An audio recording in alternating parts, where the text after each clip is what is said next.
Olá, boa noite, graça e paz, tudo bem com vocês? Que prazer, que alegria podermos estar reunidos mais uma noite de quarta-feira para aprendermos um pouco mais sobre a palavra de Deus. Eu quero louvar a Deus pela vida de você, meu irmão, minha irmã, sua família, que nessa quarta-feira também se conecta conosco aqui através das nossas redes sociais para continuarmos aprendendo, porque a palavra de Deus todos os dias ela se renova. Cada semana Deus tem dado graça para nós trazermos personagens da Bíblia que viveram os temas que Deus tem colocado no nosso coração para compartilhar com a igreja. E eu quero nesta noite louvar a Deus pela sua vida, pela sua disposição, pela oportunidade de estarmos juntos, e quero te convidar a orarmos ao Senhor para agradecer a Ele, por Ele ter continuado sido bom com a gente, por Ele continuar nos sustentando, continuar nos abençoando. Amém? Que em nome de Jesus. Pai, eu quero te louvar por essa noite tão preciosa. Obrigado pelo privilégio que nós temos de nos reunir como igreja mais uma vez, mesmo à distância, Pai, mesmo online. Meu Deus, que em nome de Jesus o tema a ser desenvolvido nessa noite possa abençoar a vida dos nossos irmãos, Pai, as nossas vidas, começando por mim. Que o Teu Espírito fale aos nossos corações, que nós possamos entender o Teu propósito, que nós possamos, meu Deus, em nome de Jesus, crescermos, Pai, em conhecimento, em maturidade espiritual, e que o Teu nome seja glorificado através das nossas vidas, Pai. Nós oramos em nome de Jesus. Amém e amém. Graças a Deus. Queridos, nessa noite eu quero te convidar a, junto comigo, entender que tudo o que Deus faz tem um propósito. Amém? Esse é o nosso tema da noite. Tudo o que Deus faz tem um propósito. Você crê nisso? Vamos desenvolver esse raciocínio aí durante essa nossa conversa. A palavra em Eclesiastes 3:11 diz algumas coisas para nós a respeito disso. Tudo fez formoso em seu tempo. Também pôs o mundo no coração deles, sem que o homem possa descobrir a obra que Deus fez desde o princípio até o fim. A verdade é que nós não entendemos, com o nosso raciocínio, com o nosso entendimento limitado, a grandiosidade da obra que Deus tem nas nossas vidas. Nesta vida, a verdade é que nós temos somente uma visão parcial dos propósitos de Deus para nós. Isso é um fato. A nossa visão humana, a nossa limitação intelectual, a nossa maturidade espiritual ou imaturidade, ela nos limita a entender de uma forma mais ampla tudo o que Deus tem preparado para nós. Isso é um fato. Eu quero que você não se desanime por conta disso. Isso é um fato. Nós somos humanos, ainda estamos nessa condição do corpo físico, da carne, e isso nos limita bastante a entender o propósito eterno que o Senhor tem para nós. O fato é que somente na eternidade nós iremos ser capazes de entender a completude de tudo que Ele tem para nós. Mas, enquanto estamos aqui, enquanto estamos nesse corpo físico, enquanto estamos na terra, precisamos entender que Deus tem um propósito para cada um de nós, no tempo que estamos aqui. E é essencial identificar esse propósito para vivermos a plenitude de tudo que Ele tem para nós. Infelizmente, não é incomum isso acontecer. Nós passamos a nossa vida inteira sem ter uma ideia do propósito de Deus para as nossas vidas. Acabamos fazendo coisas que não era para fazermos, enveredando por caminhos que não eram os caminhos que Deus tinha para nós, fazendo coisas que lá na frente nós olharemos para trás e não nos sentiremos completos ainda. Por isso é importante que nós busquemos no Senhor entender: Pai, qual é o Teu propósito para a minha vida? Por que isso acontece comigo? Qual o Teu plano nessa situação pela qual eu tenho passado ou estou passando? Amém? Então nós vamos entender isso nessa noite. A verdade é que nós não podemos esquecer que os propósitos de Deus são e serão sempre propósitos de Deus. Nós muitas vezes fazemos planos e é importante, é necessário que nós tenhamos metas, projetos, mas é importante que a gente sempre se submeta aos propósitos de Deus para as nossas vidas. Deus quer que entendamos que o propósito dele para as nossas vidas não findará nessa dispensação apenas, mas continuará a se revelar na eternidade. E quando isso se der, aí sim nós teremos uma visão abrangente e completa do que foi o propósito de Deus durante toda a nossa existência aqui na Terra. Ah, pastor, então só depois que eu morrer é que eu vou entender o propósito? Não.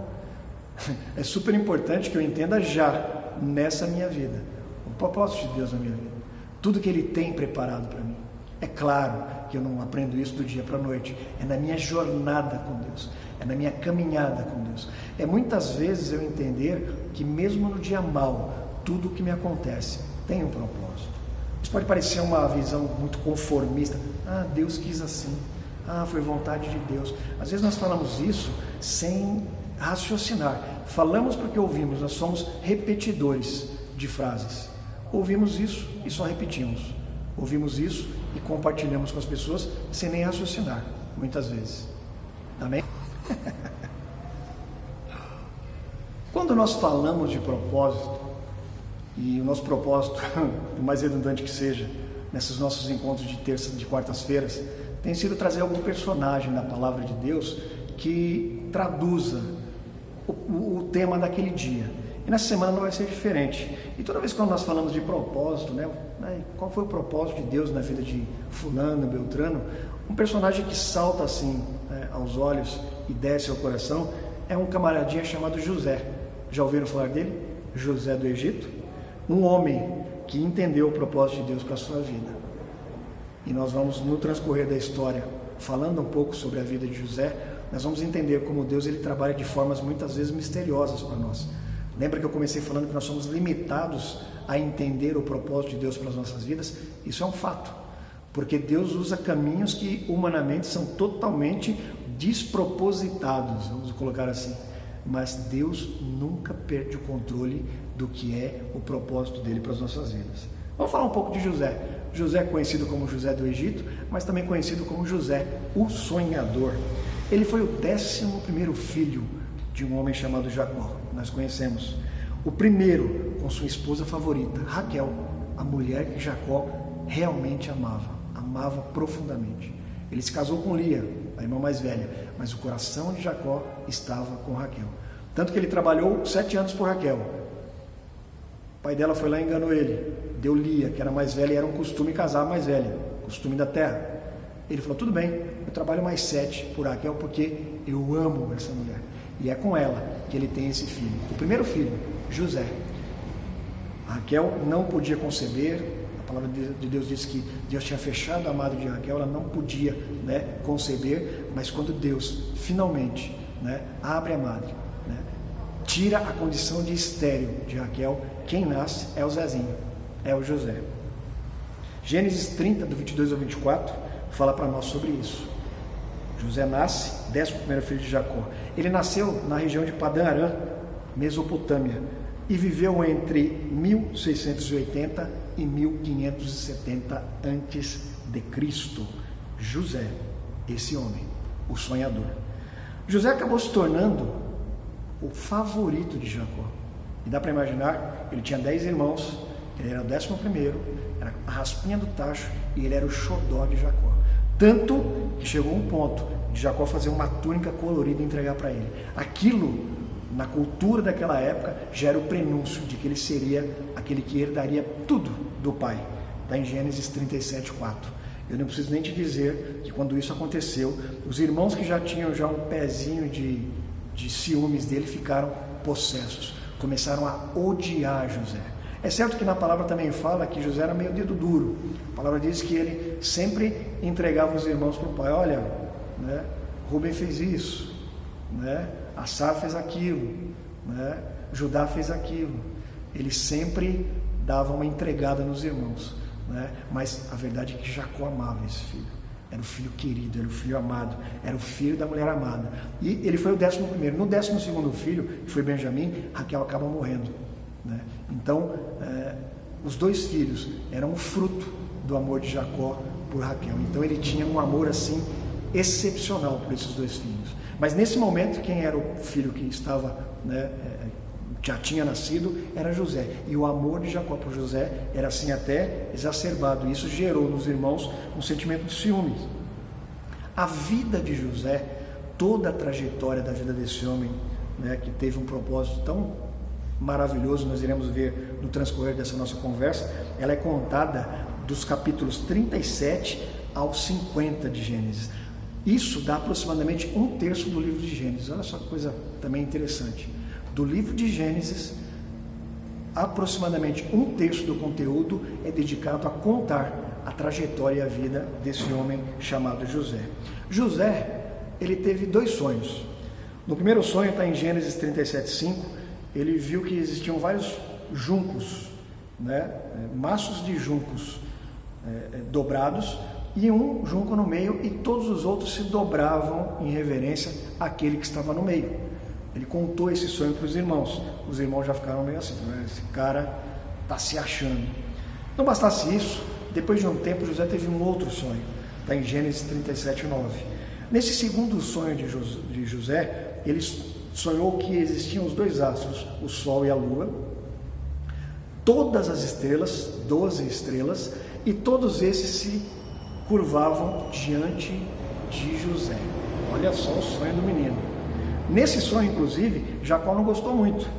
Está lá em Gênesis 37:10, Jacó falou, esse menino está se achando demais. Pois ele dava a entender que Jacó também teria que se submeter a José. Jacó não curtiu muito isso não, falou, poxa, aí o menino já está viajando na maionese. Mas Deus tinha um propósito. Esse sonho não era um sonho que tinha partido do coração do homem. Deus tinha colocado já esse propósito na vida desse menino ainda. Quando ele teve esse sonho, ele era muito jovem. No entanto, o ciúme dos irmãos, lembra que eu falei que os irmãos estavam possessos de ciúme? O ciúme dos irmãos fez com que eles tomassem uma atitude radical contra José. De Gênesis capítulo 37, do versículo 18 ao 24, nós encontramos que eles intentaram matar José. Queriam matar José, pegar as vestes dele, entregar para o pai e falar, olha, teu filho foi devorado por um lobo. Mas Rubem fala assim, um dos irmãos dele chamado Rubem, deu uma ideia, falou, não, para quê?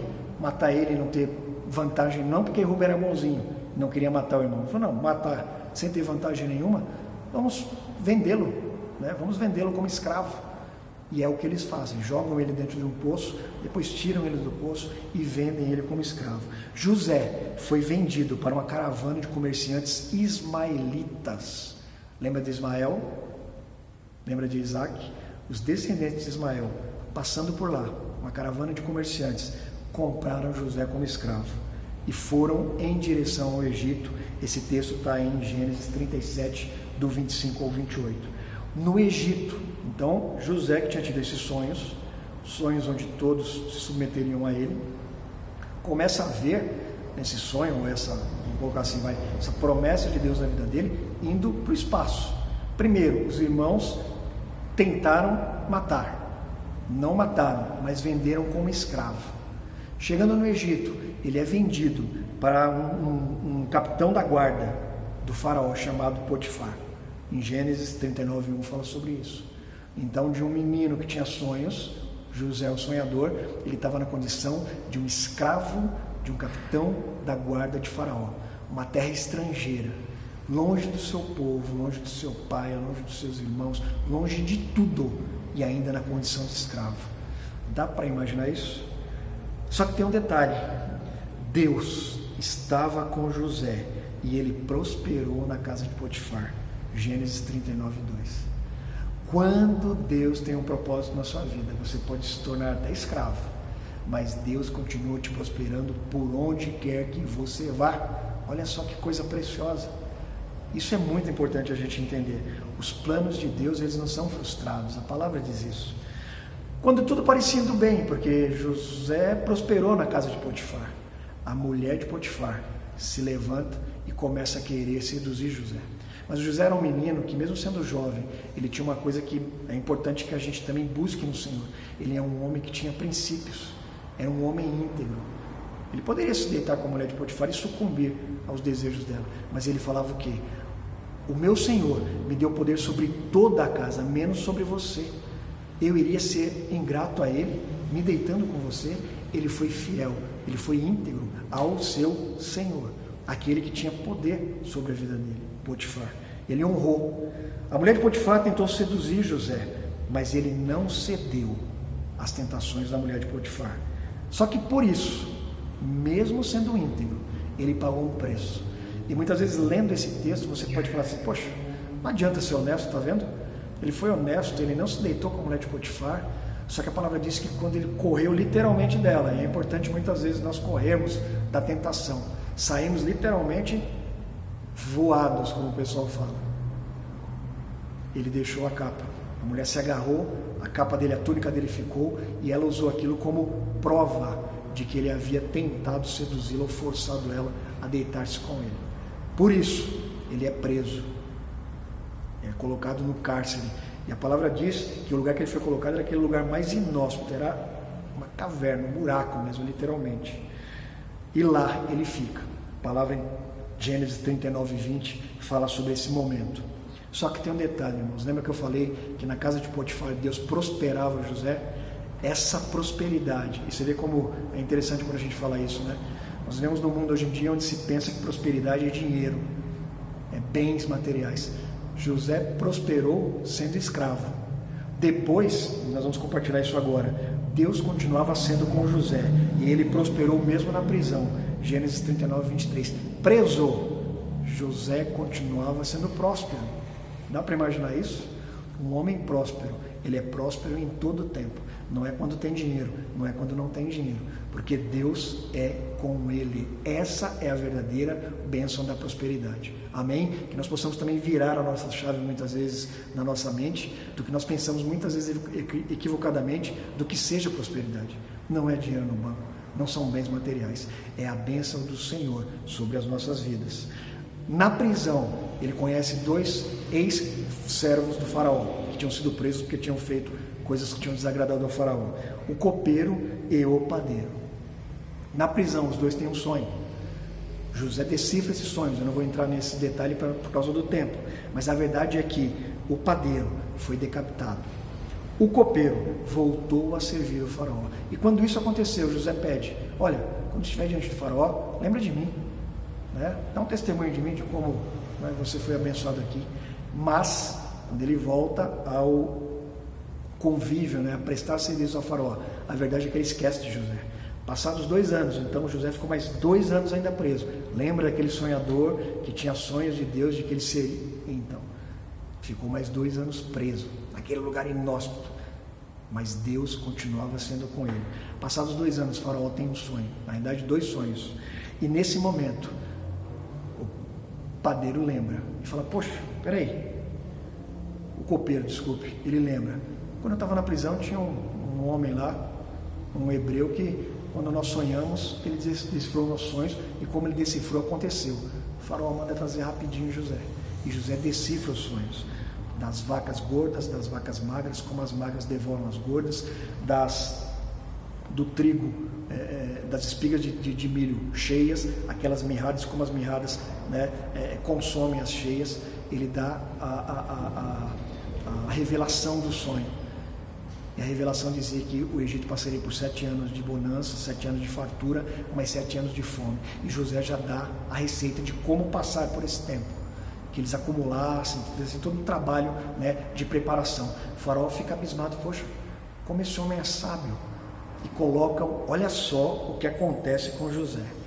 Faraó, impressionado com a sabedoria de José, sabedoria vindo do alto, vindo de Deus, o nomeia como superintendente sobre todo o Egito. A palavra está em Gênesis 41, do 39 ao 44. E detalhe, quando o faraó diz para ele, diz isso, coloca ele nessa posição, ele diz para José: abaixo de mim é você.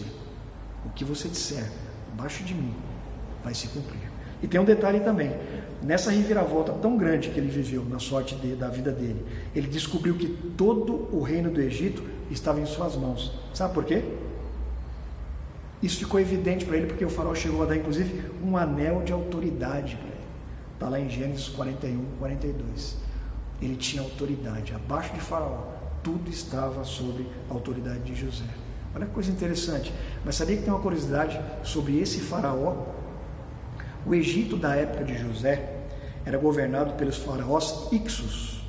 Não eram faraós egípcios, eram faraós Ixos. Quem eram os Ixos? Os Ixos eram uma tribo semita muito, mas muito violenta. Elas chegavam arrebentando tudo.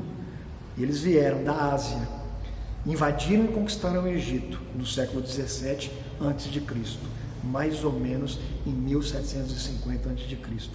A história dos invasores estrangeiros que conquistaram o antigo Egito e fundaram a 15ª dinastia. Era sob o domínio desse faraó, violento, bruto, que José foi tão honrado. Olha só que coisa interessante, né?